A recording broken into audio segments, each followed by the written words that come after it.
Okay, coming to you live from the 6th floor of the Hiawatha. This is episode 5 of the System Failure Podcast. Hey Brian, how are we doing this week?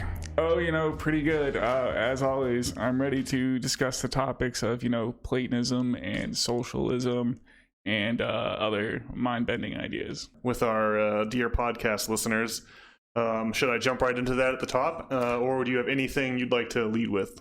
Well, I just want to say, regarding the structure of the podcast, what we're trying this week is we'll have a little monologue from Nate about what he's been thinking about this week, and then we'll get into some discussion probably about that and other things, is sort of the structure of the podcast. And yeah, Nate, I think you should get into it with what you prepared this week. So lately, I've been thinking a lot about Platonism, which again is this idea that it's not really the world of atoms that's the primary reality we live in. That's just an illusion, that it's this realm of ideas overlaid on top of that. Another way of thinking about this might be that you might have a chair and, let's say, a table in the room with you right now. And you're able to identify and recognize these things as distinct and different objects. But the way to understand Platonism, I think, is to realize that the space between the chair and the table is made of the same basic stuff that the chair and the table is. That is to say, protons, neutrons, electrons, what have you. And so that what you really are doing is vivisecting this cloud of electrons that varies in density and in charge and all. This cloud of particles, you're kind of vivisecting it with the mental framework that Plato argued was the primary reality, whereas the 4D matrix, the thing which we measure with protractors and rulers and stopwatches, that thing is just an illusion. And as we mentioned before, this idea that reality is kind of like a dream or a lucid dream where you're creating it and living it simultaneously. This is the legacy of Platonism, and you found it in the Alexandria Gnostics or Gnostics of the 2nd and 3rd century. These guys were Christians, but they held these platonic view. They might have said that Christ came to declare that we are all sons of God, not that he is the one exclusive son of God. It'd be another way of thinking about maybe how the Alexandrians thought, the Neoplatonists, they were called, of Alexandria, thought about Christianity up until the time the Roman Empire put the kibosh on them. But later, during the Middle Ages, that school of thought became pushed underground. It was illegal, of course. The Roman Church didn't take kindly to it.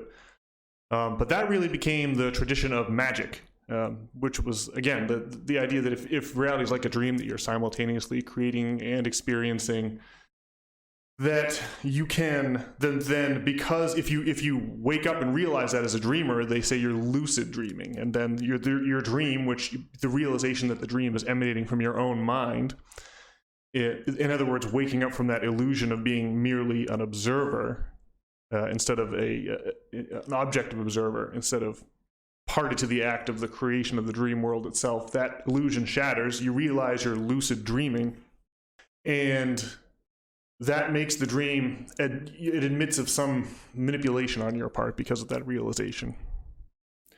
And so the magicians kind of took that notion into reality. Well, if reality is a dream, you can kind of wake up from the illusion and possibly it admits of some kind of manipulation. This is what alchemists thought, and summoners and astrologers and all these different schools of magic. But of course that was, again, as we said, anathema to the church. They would just burn people at the stake who dared to suggest that they had a hand in creation. Like, comparing yourself to God is the biggest blasphemy there is. And since that era, the church has kind of fallen into disrepair. Their mantle of authority, they were the ones who defined reality for the denizens of the Middle Ages. What they said, people assumed was true. And when the church became discredited, that mantle of authority kind of passed to science. Today it's scientists who tell us who have the authority to tell us what reality actually is, and people who don't believe the dictates of science they just get laughed out of the conversation, just like those who had differing opinions to the church once faced extremely painful penalties for professing their belief. But interestingly, science came out of magic, the magical tradition. Alchemy becomes chemistry. Astrology becomes astronomy. A lot of pointy wizard hats get traded in for white lab coats.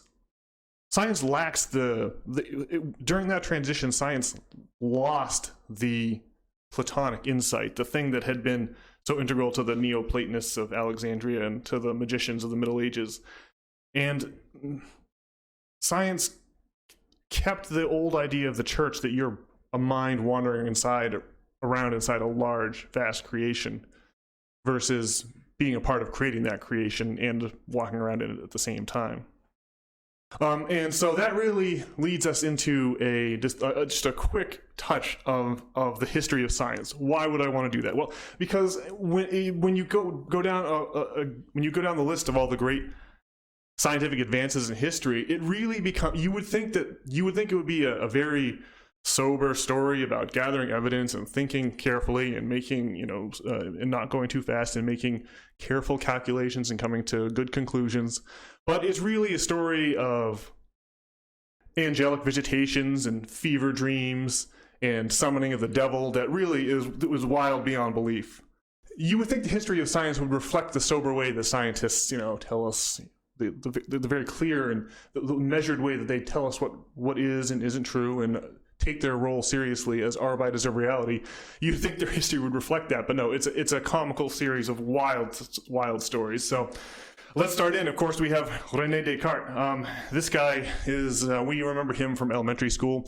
He invented the Cartesian coordinate system, the grid with the graph with the XY axis that you do all of those algebraic calculations on. That they call it the Cartesian coordinate system because, of course, of this guy, René Descartes. He's the guy that said cogito ergo sum, meaning I think, therefore I am, which was it wasn't sort of, it was the defining, it laid the groundwork for Western philosophy from that point onward. So René Descartes, super important guy.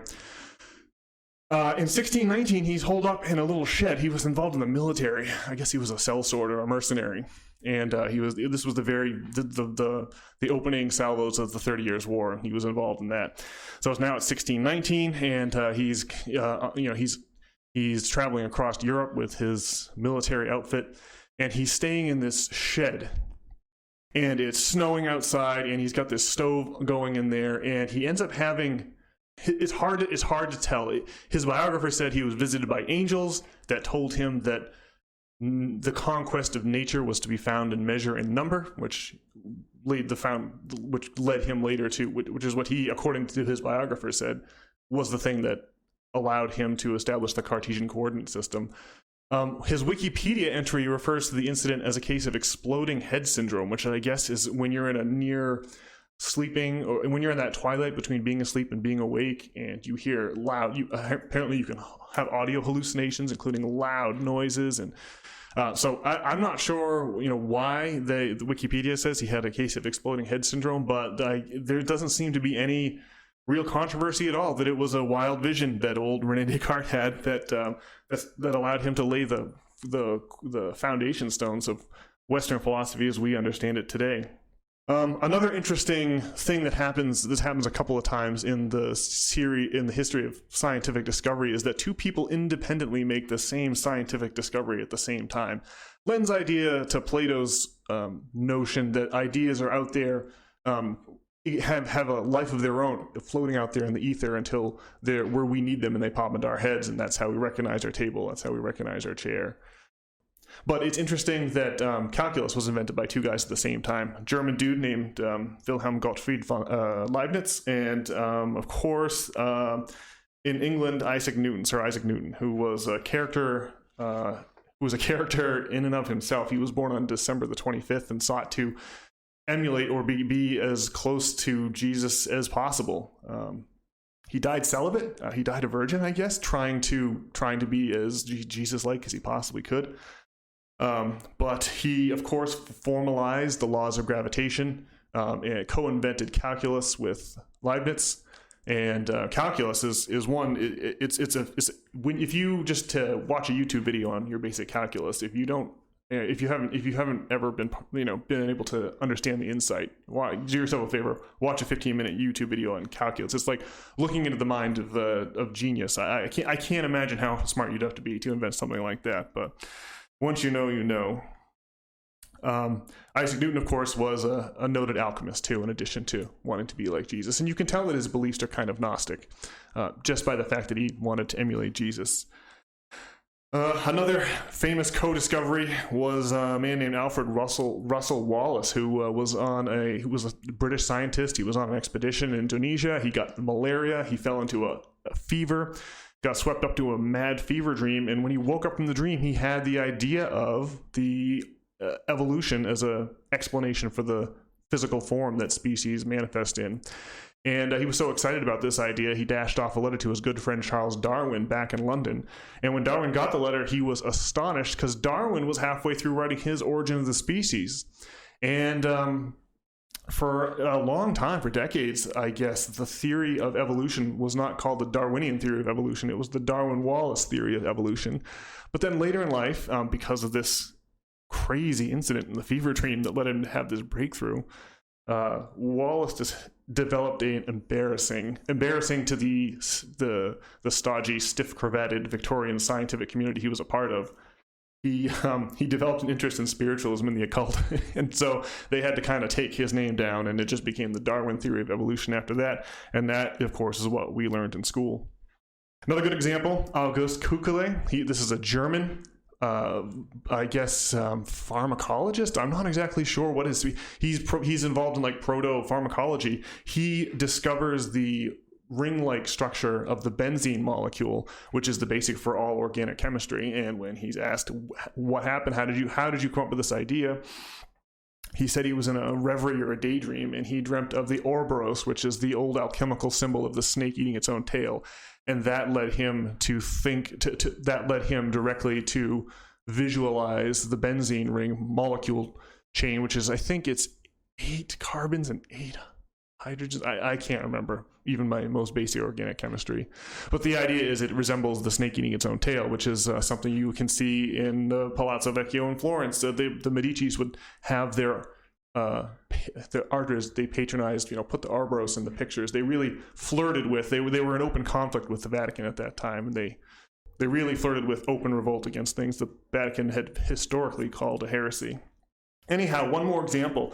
Later in Germany, there was in the late 18th century, there was a playwright and scientist whose name was Wilhelm Friedrich von Goethe. I can't remember Goethe's first name now, but it's Goethe. He wrote this wild play. I guess it's called a closet drama. So the thing is, it's a play and it's in verse, so it's a long poem, and but it's got different people talking as if they're on stage. But you're supposed to read this. You're not supposed to actually act it out.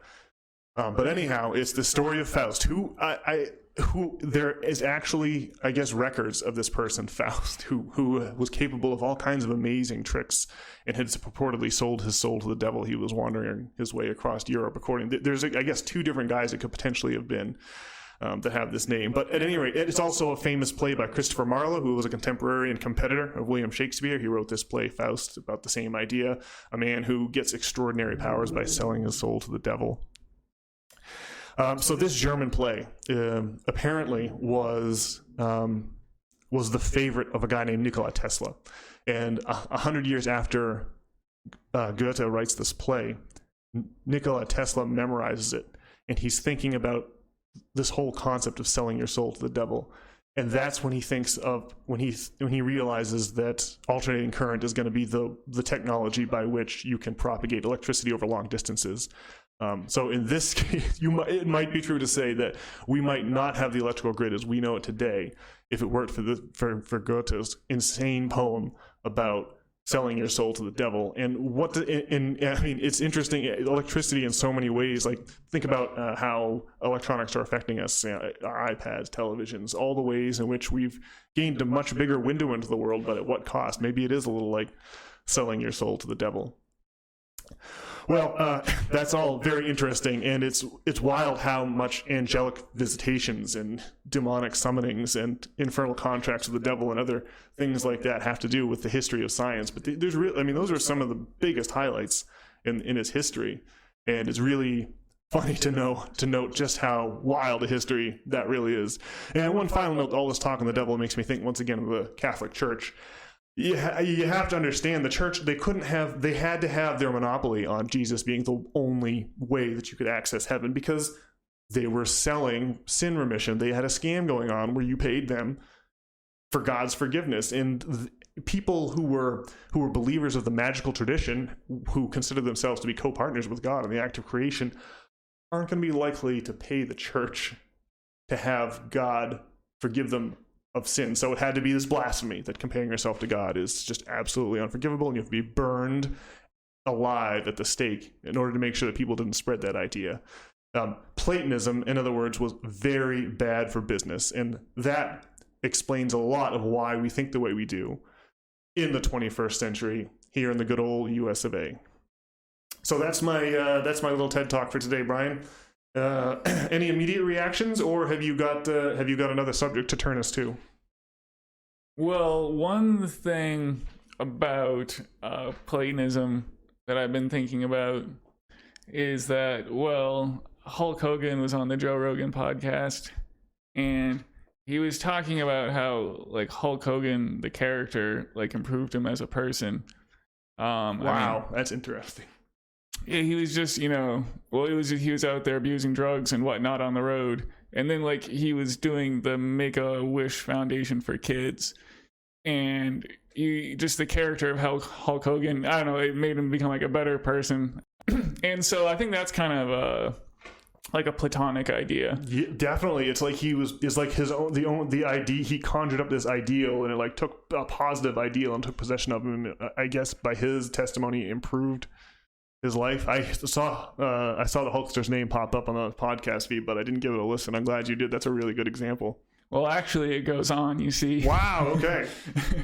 Because he started talking about his religion, and he was saying that the way to pray is to thank God like you've already got it. If you're trying to say, build strength or something, you'd say, thank you, God, for this strength, right? Yeah. I think that's an even more platonic idea. Well, when you're like an atheist in, I don't know, high school or college or whatever, it's hard to fathom how such mechanisms could work, right? I guess you fall into a spell of atheism, or at least like online Reddit atheism, when you just don't see the mechanisms, and I don't know, you're just trying to live your life based on like what the evidence around you suggests, right? Yes, but I just want to double click on that for a second. I feel like there was a wave of materialism / atheism, during the Sam Harris, Christopher Hitchens, Daniel Dennett, and Richard Dawkins quadrumvirate there. That was a real high watermark. I feel like that was more about our cultural maturity than our individual maturity. I wonder if you'd agree with that, or do you think everyone has to go through a materialistic phase? I guess are you saying it's an inevitable part of adolescence? Because I feel like it was more of society as a whole went through that. But well, I mean, in this day and age of the internet, I guess the topic of religion garners real scrutiny that it just didn't have back before. So maybe we matured both as individuals and as a culture. I see. Anyway, when you're going through the atheist phase, as maybe some of us have, just if someone told you that, asked you praying, like, does praying actually work? And what's the mechanism behind it? It doesn't make sense from like viewing the objects in front of you as real, as opposed to the realm of ideas being more real. But when you start to consider that the realm of ideas is more real than, I don't know, the objects, which are really ideas in our head. I mean, praying to God in like the traditional ways it's depicted in the TV, or I don't know, whatever, may not work. But the Platonic model, yeah, that's kind of using the Platonic model to your advantage, I think. Yeah. It's so, once you start to see it, it's everywhere. The way that the realm of ideas shapes and intrudes in the material realm. It was such, when I was in my, I guess we'll call it adolescence or materialistic phase or whatever. It was really convincing. Of course, the universe is made of atoms bouncing off each other like billiard balls, like so many billiard balls. And it's an easy, graspable way of imagining your position in the cosmos. But the older you get, the longer you live, the more you can see the patterns and the way that they flicker and dance inside the 4D matrix that we live in. And another great example of that might be Dan Carlin's podcast about where you like the Scythians and like talking about ancient empires in the Near East. In the way that you'd go raid your neighboring empire and you'd seize their god, which was a statue, and you'd carry it back to your city as a prize. Now we've captured your god, like I've got your nose. And but the gods all were like archetypical, and so a god, like a society that didn't have a warlike god or didn't have some kind of archetypical warrior to aspire to be, might not be able to defend itself so well, and one that didn't have a strong mother goddess might not care for its children as well. There's different combinations of pantheons of gods or different combinations of character traits and single gods that really makes a difference on the chessboard, the geopolitical chessboard, what the ideologies behind the political entities are. And that's a really interesting, like your Hulkster example. That's really interesting how those patterns are more real, even though they exist outside of time and space. They're more real than the 4D matrix. Well, I can respect Hulk Hogan a lot more now. I'm telling you. Yeah, the Hulkster, man. Yeah. Well, he sounds like he's doing substantially better than perhaps he once was. Maybe. Would you agree with that based on listening to the podcast? Well, I guess my opinion is you can just see where his charismatic power comes from. I didn't really watch wrestling as a kid, but when you saw Hulk Hogan, I don't know, he had some sensational power to like win over the crowd. Yeah. Consummate showman. Yeah. Well, we did get to experience him lifting Andre the Giant over his head in WrestleMania 2 at the Pontiac Silverdome in 1988 or 89, whatever that was. We got to, thanks to the majesty of YouTube. So, I mean, and you're right. He definitely, he's like the Donald. He knows how to work the crowd. That's a skill that just not everyone has. And maybe it's one of those like unteachable skills. I don't know, but the Hulkster sure has it. All right. Well, speaking of Donald Trump, this is just another topic that came up this week that I wanted to talk about. But on our picks in Reddit, this drove me crazy, I guess. But, they posted the mugshots of Donald Trump and, like Rudy Giuliani and the rest of his crew in these indictments or whatever. And, well, there was just this Reddit post about, like, the title of it was like, now this is draining the swamp. And it's just really sad. And so I just have to reflect back on how we got here and Bernie Sanders and whatnot. So, I mean, I can understand, like, the sentiment because Donald Trump, makes a lot of people angry. And, Donald Trump's presidency, well, I mean, it was, just our overall levels of madness went up. And so it certainly wasn't great and obviously finished with the COVID. So I guess all things being equal, it was pretty bad. Although I'm not sure they're all things that Donald Trump could control. But, I mean, he was fire on the flames at some times. But anyway, you just have to remember how we got to this point. Like, everything changed on the internet when Bernie Sanders ran against Hillary Clinton, right, in the primaries. That was a crazy time. I remember the lines to vote for Bernie in the primary were so long that people made drone footage. They would walk with their camera, but then speed it up to like yakety sax. Just a really long line going around. Really, just a comically long line. Eventually, they shut the polling places down here in Maine early and just said, sorry, you can't vote anymore, and left, and people didn't get to vote in the primary. Right. So, like, it goes back even further because it just goes back to the Iraq wars in George Bush. And like everyone wanted hope and change after George Bush. We wanted to be like a 20. It was like the new millennium. We want the USA to be a great place. Like everybody friggin' voted for Obama. And then after 8 years, it was really like, mostly more of the same. More indefinite war. There was no new wars, but, we had a terrible economic collapse. And then, the Afghanistan and Iraq wars continued. Well, I guess the Iraq war ended sometime under Obama, but the overall engagement in the Middle East mostly continued.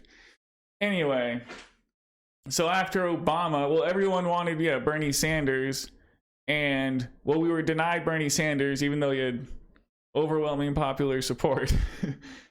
And then, I don't know, and so people fall into two camps after that disappointment. I mean, you want to vote for Donald Trump for change, or are you too scared to think Donald Trump is terrible, and so you vote for the establishment? But we're better off with someone like Joe Biden, who will at least steer the ship the way they have in the past. And it's just crazy that, to go back to this Reddit post, I mean, I can see where the sentiment comes from, but man, it just it's just really sad that anyone's idea of draining the swamp would be getting rid of Donald Trump and accepting the establishment and all the horrendousness that's happened and leading up to how we got here. There is no question in my mind that what happened, the polls that show that Bernie, the polls that showed that Bernie had the potential to beat the Donald in the 2016 election, I think are numerous and don't need to be cited at this point. It's really the case that the people were so upset by the mismanagement that has been going on in Washington, D.C. since 9/11, really, that the DNC, I think it's true to say, managed to sabotage their outsider, but the Republicans couldn't. Donald Trump he had that Hulk Hogan ability to work the crowd, and he just cut through the Republican primary candidate field like butter. And then so if you're like me, someone who during that time I was during a period of just being a total 10 years of total student debt peonage, and I was like, man, I was really hoping Obama would be the antidote to the crazy period we went through, but it's been more that he was the banks man through and through. I think WikiLeaks showed us that he had Citibank approve his cabinet members. It's just it's bizarre. And so we weren't able to acknowledge all of the fraud that went down in 2008. We never recovered from it. We just continued in this bizarre twilight. And 2016, I don't know, for me, it was a big boost in morale for me when the Donald won. I voted for Jill Stein, the Green Party candidate. But I was elated that the Donald won in 2016 because it was like acknowledgement that something is wrong, finally. It was a huge morale boost for me. And I'm supposed to be this, my politics are normally like hard left politics. There's not too many people harder left than me. I'll refer to myself as a communist, if only to get a rise out of older folks, but I really think that something like that is the future. And so that makes me like the most extreme leftist possible on the political spectrum. And I'm excited that the Donald won. And to the point of that mugshot that you mentioned, I mean, if you're into socialism or into the tradition of the worker power and solidarity, I mean, it makes you think. I think I think it's true to say that the last time that anyone ran from prison was, that socialist hero Eugene V. Debs, who ran from prison for, I think it was 1916. I think that's right. That was the year he ran from jail. So it's like, again, it's like, wow, another parallel. So that me, the leftiest of the lefties, is now finds myself feeling sympathetic towards the hard right. Wild that the center is that rotten. All right. Well, I just had one other platonic idea to discuss. Hit me. I think I've come to realize is that I don't know. I guess this is definitely your uplifting system failure moment of the week here. It's just that confidence is something that you have to practice, right? Yeah. It's one of those feedback loops. I've learned from Magic the Gathering that there's just tons of decision trees, and if you make one wrong decision, it totally messes with your game is often lost. You can't get it back. And I think the reality is I mean, we're often faced with decision trees, and you just got to make like the right decision. And I guess maybe practicing confidence is about making the right decision. Yeah, I don't know. You definitely have to like practice mastery, like over your material world, right? And so, yeah, I don't know. I think practicing confidence is what you got to do, man. Well, confidence has that chicken and the egg problem, because you can derive confidence from reality. And you can also derive, what's the opposite of confidence? Lack of confidence, insecurity from reality. And I guess that's all in the interpretation, to put it back into the realm of ideals or the mental realm. Yeah, I guess I would say mastery is mastery over the 4D matrix. You can make it do things that maybe other people can't, or at least you have such a good understanding of the 4D matrix that you're able to predict what's going to happen and react accordingly. And I think that is the thing that women look for in us men when they're looking for signs of that, and so they're looking for confidence. And confidence is something that you can be so dumb as to not contemplate the possibility of your own failure, and that can look like confidence. So that's a whole really interesting arena. And you're right, that is definitely, again, you find that platonic realm washing up and eroding the sands of the beaches here in the Matrix. It's really interesting to see how this way of thinking, how it changes the way you view what's going on. All right, well, on that positive note, we'll wrap it up for this week. Yeah, I guess we'll keep it short but sweet, but we'll be back next week with another exciting episode of the System Failure Podcast.